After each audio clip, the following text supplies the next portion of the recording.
So do you have anything you need to work on tonight, or should we do a little geometry? Let's do some geometry. Okay. My notes say that we went through number 12, so let's start with intermediate, number 13. All right. Now hold on 1 moment. Get my drawing tablet up here. Excuse me a second. Put the problem back up there so you can see it. All right. So this is a kind of a typical geometry problem where you can't solve directly for x, but you can solve for other angles and eventually come up with x. Okay.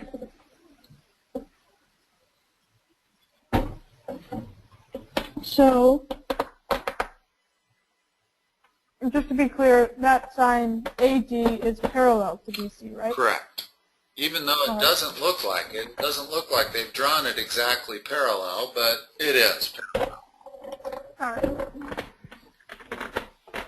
So that means that angle DFC, is that right, would be 50 degrees. This one right here? Yeah. Okay, that's correct.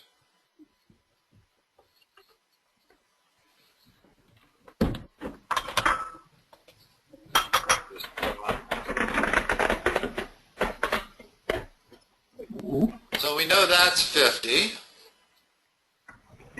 What's this angle right here? That's also 50. Okay, because they're vertical angles. Yeah. So if that's 50, what's this angle right here?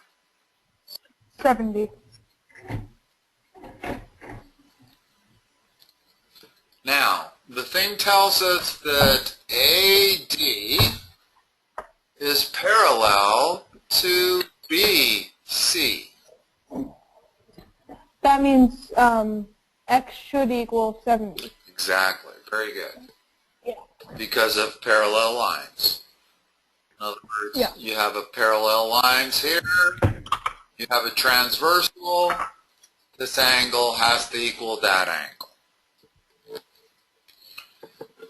Yeah. All right. Very good.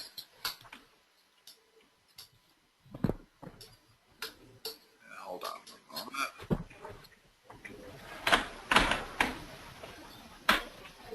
All right.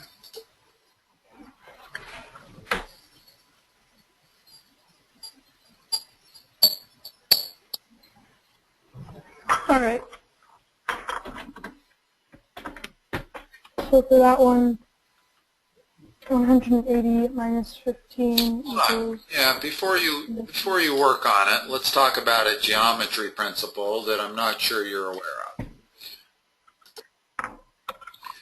If you have a triangle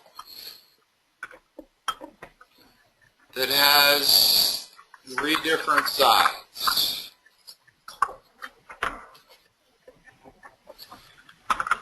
which is the biggest angle? It is the side BC. That's the biggest side. Which is the biggest angle of the triangle? Oh, Angle, that would be BAC, yeah. or just you could call it angle A, and that is definitive enough. Oh, yeah. So the principle here is that the longest side of a triangle has to be opposite the biggest angle, and the shortest side of a triangle has to be opposite the smallest angle. So there's your smallest angle. So if I was rating the angles, it would be angle A is greater than angle B, which is greater than angle C. Okay, now let's go back and look at this problem.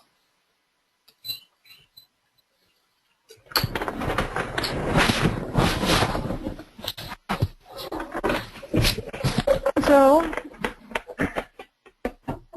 in that case, would the largest side be AB?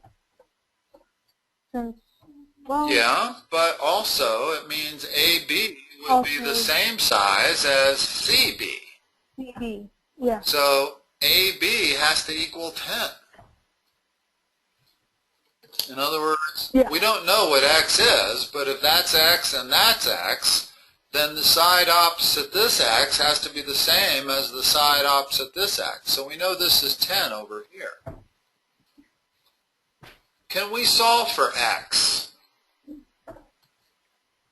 Yes. Let's do it. So you would get 3x equals 195.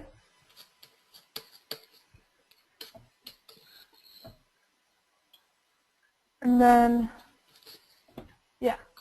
Okay, so we've solved for x. So now we know that we're looking at a triangle that is 65, 65, 50. And this side's 10. And we know this side has to be 10 also. That's all we know, but that's a lot. That's going to answer every question that they present with. Is x greater than 50? Yes. Okay. Is AC less than 10? Yes. Good. Is AB greater than 10?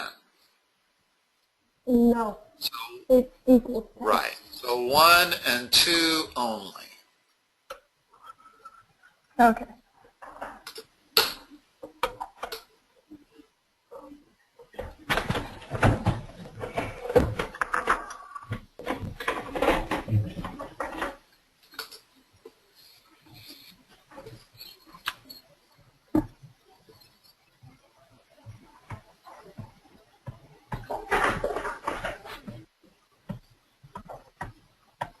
So this is a right triangle.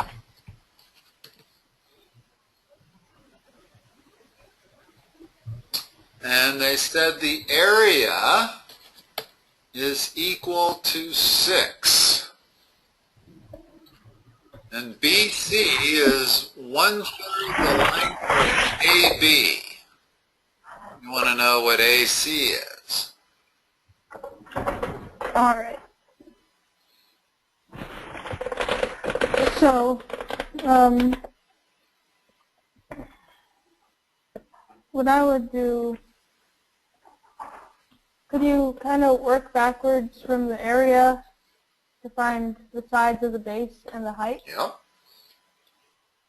So, you would divide it by 2, and you get 3.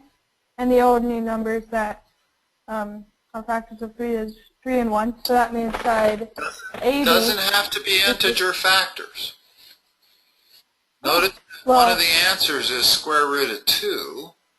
So we're not limited to integers.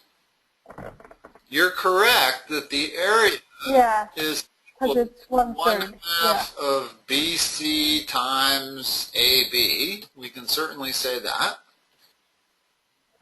Since that's 6, 6 is equal to that. So 6 is equal to 1/2 of BC times AB.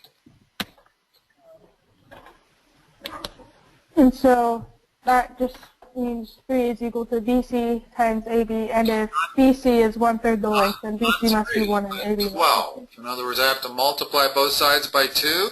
Oh. So I get 12 is equal to BC times AB.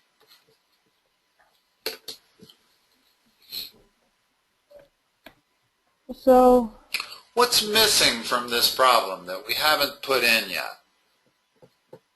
AC. A variable. Oh. In other words, we have never put in a variable, which makes it difficult to analyze this problem. So let's start over. and call BC X. If BC is X, what is AB? It is 3x. Now what's the area in terms of X? 6 equals 3x times x. So 4x. Times 1/2. Hold on a moment. Area is 1/2 times the base times the height. Oh, sorry. 6 is the area, so that's 1/2. The base is x, and the height is 3x. Couldn't you just combine practically the entire right half of the equation and get... We need to solve that. That's a very easy equation to solve. There's only one variable. So it becomes completely algebra at this point. Okay, so how do I solve that for x? Well, the easiest thing to do first was to multiply it by 2 to eliminate the... So you got yeah. 3x squared. Next step? Then you would divide that by 3 to get 4. 4 equals x squared. Last step? 2 equals x. So now we know this is 2. This is 6.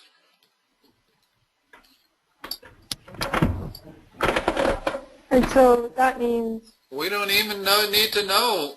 We don't need much else. Let's use the Pythagorean Theorem. Now, I don't think you've covered the Pythagorean Theorem yet, have you?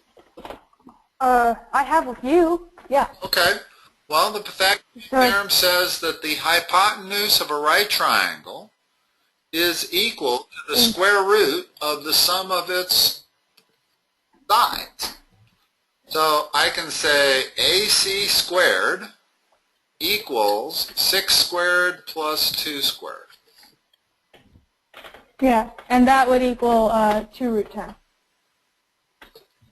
Very good. That's fast. How'd you do that so quick? Well, you find a square factor of whatever that is, yeah, and then you factor that. Yeah, square root of 40 first, and then square root of 40 simplifies to 2 root 10. Yeah. Okay, very good.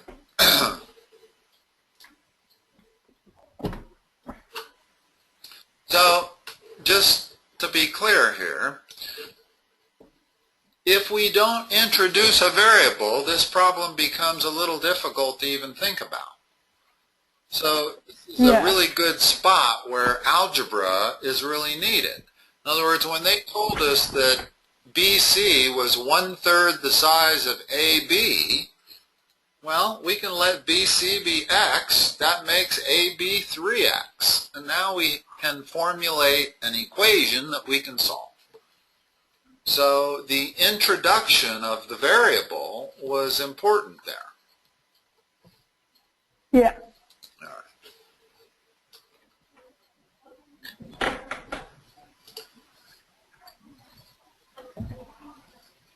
In that case, so for number... They say that this is an isosceles right triangle. What does that mean? That means 2 sides are the same, and those 2 sides make a right triangle. Which 2 sides are the same? In this case, it would be AB and AC are the same size. Okay. And that also means that angle B and angle C are the same. Okay, good. So we have the area is equal to 32. It's very similar to the last problem. They give us the area, and they want to know what the hypotenuse is. So what we would want to do is first would we still make the variable? Yeah, introduce a variable. So it equals 32 equals 1/2. Hold on. Hold on. Let's introduce a variable and label as much of this triangle as we can. If AC is equal to x, what's AB equal to? X. What's the area of this triangle, which they're saying is 32? So 32 equals 1/2 of 2x. Not 2x. Of x squared. So,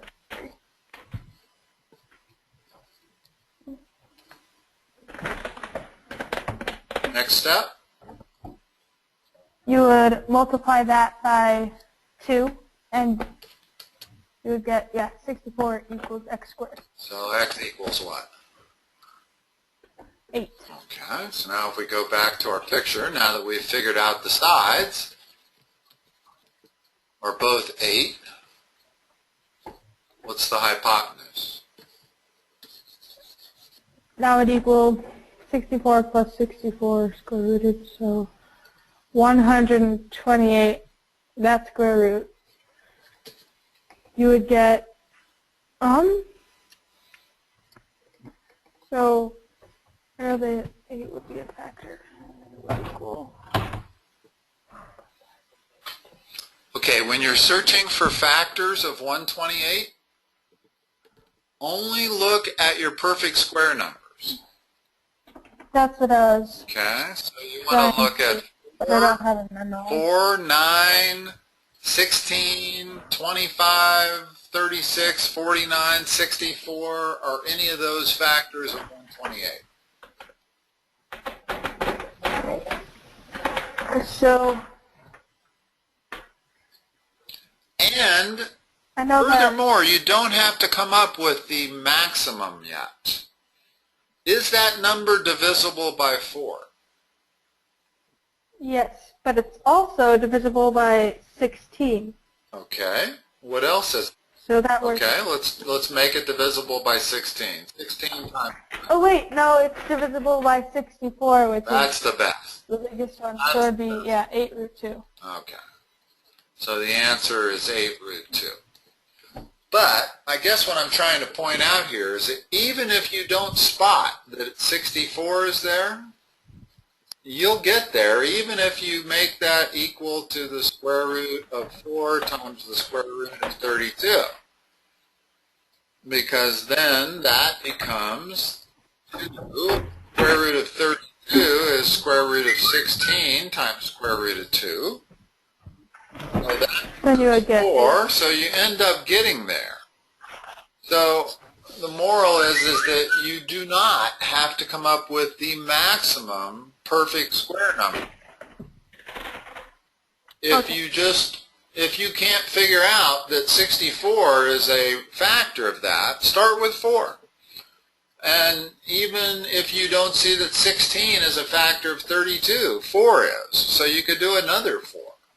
So you can always get to these simplifications by just starting with whatever perfect square you know is a factor of that and start reducing it. And that's all you have to do. In other words, it certainly is fastest if you see that that is 64 times 2, but not necessary. In other words, you don't have to do it that way.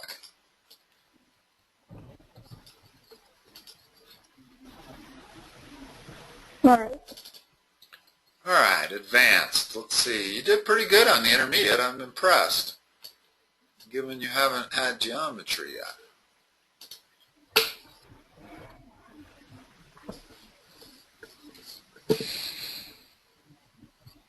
We're taking a placement test soon too, so I think it won't be, I'm going to do pretty good. Good. Yeah. All right, let's see this problem here.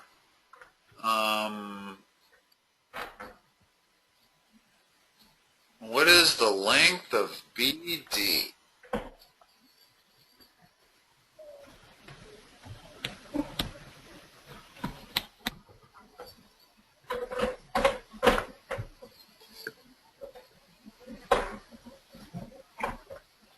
Well, what I would start out with is finding all the angles of triangle BCD. So I know that angle B would have to equal 120. Which will leave. And that would have to make that equal just 30. Ah. And so that makes it easy, Yeah, so it has to be 4. Wow, I thought this was going to be a really hard one, but once you figure that out, those two things, then the problem becomes pretty simple. This has to be 4 because it's an isosceles triangle. That wasn't as tough as I thought. No, it's very simple. Not really.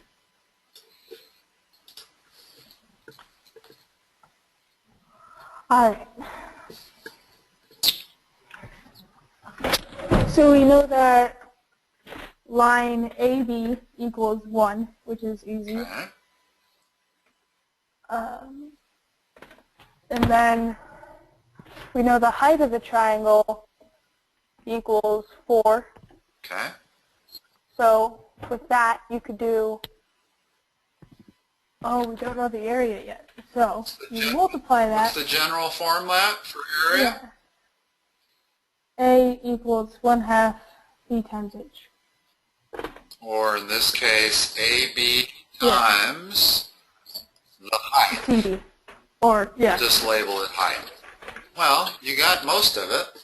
What's AB equal to? 1. Height is equal to? 4.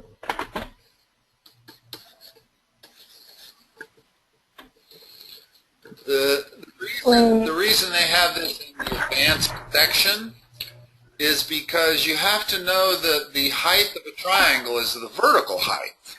In other words, and you knew that, it was the distance from here to there.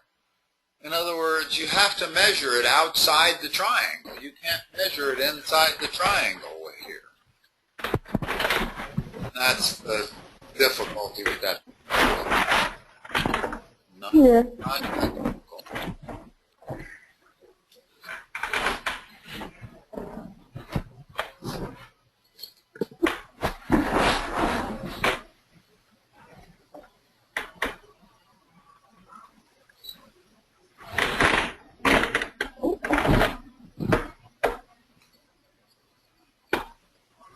All right. Hold on, we got to go backwards. In other words, I drew my picture based on the first sentence. And then I saw the second sentence. If one of these sides is the hypotenuse, what's the length of the third side? So I got to redraw my triangle because if there's a hypotenuse, there's got to be a 90-degree angle. Yeah. I don't have one in that picture. So let's put a 90-degree angle in.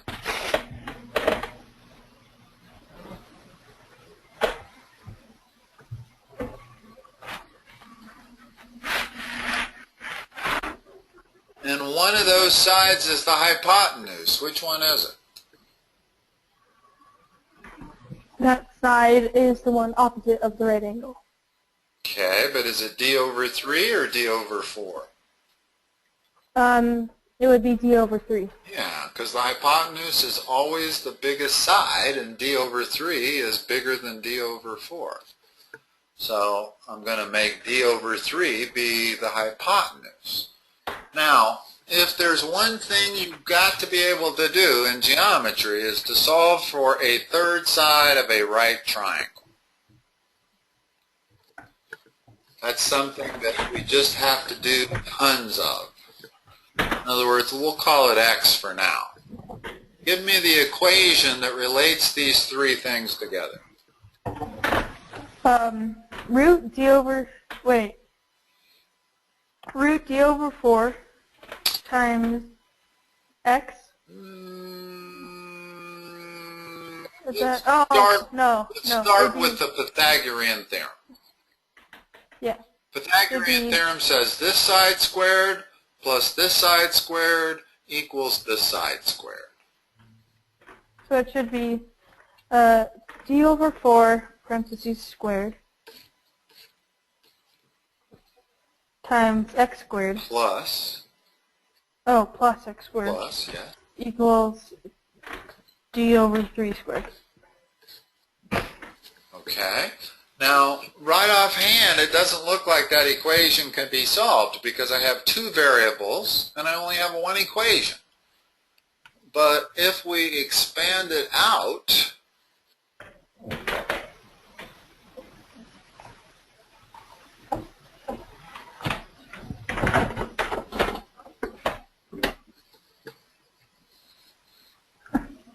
that makes it a lot easier. hold on a moment. So, Just a second.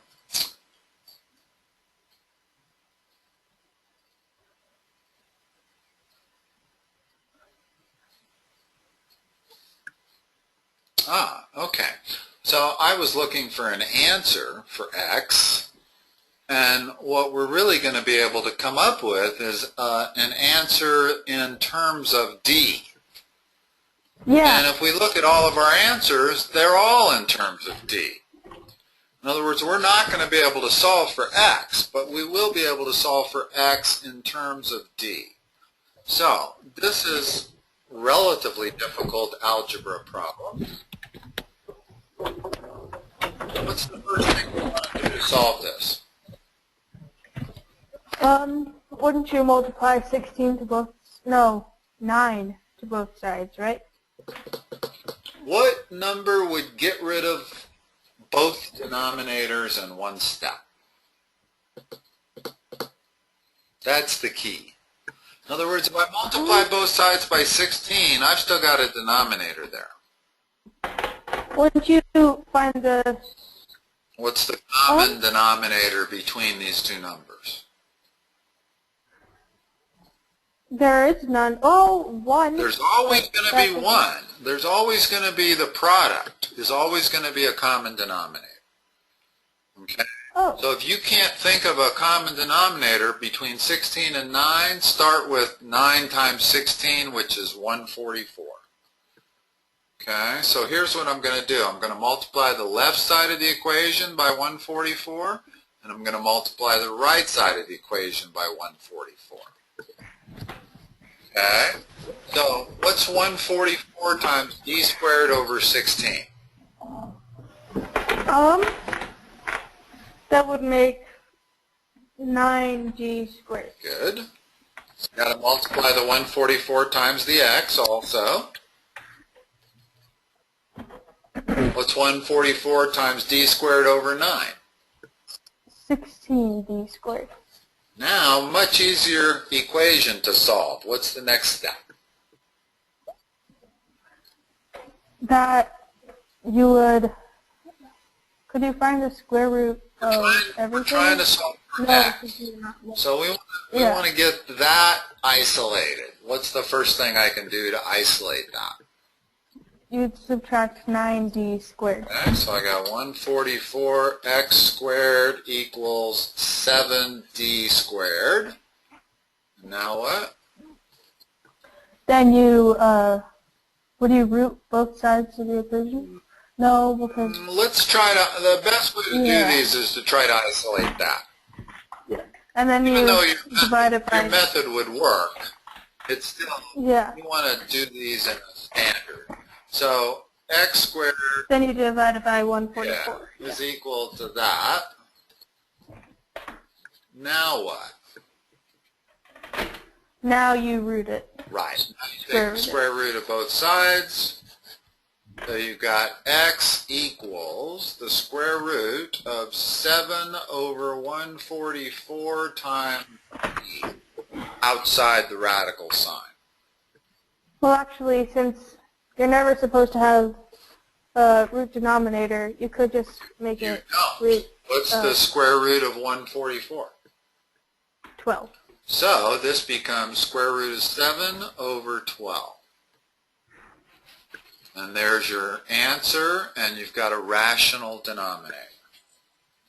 In other words, the square root of 7 over 144 is the same as the square root of 7 over the square root of 144. That's the first step. And that becomes 12. So you get to that answer. And that answer is on there. It's the bottom. All right. That was a good one. Good. That was. You've made good geometry progress here. Yeah. Very good. Okay, well, we'll pick up from where we left off next time. All right. All right, David. Thank you. Bye-bye.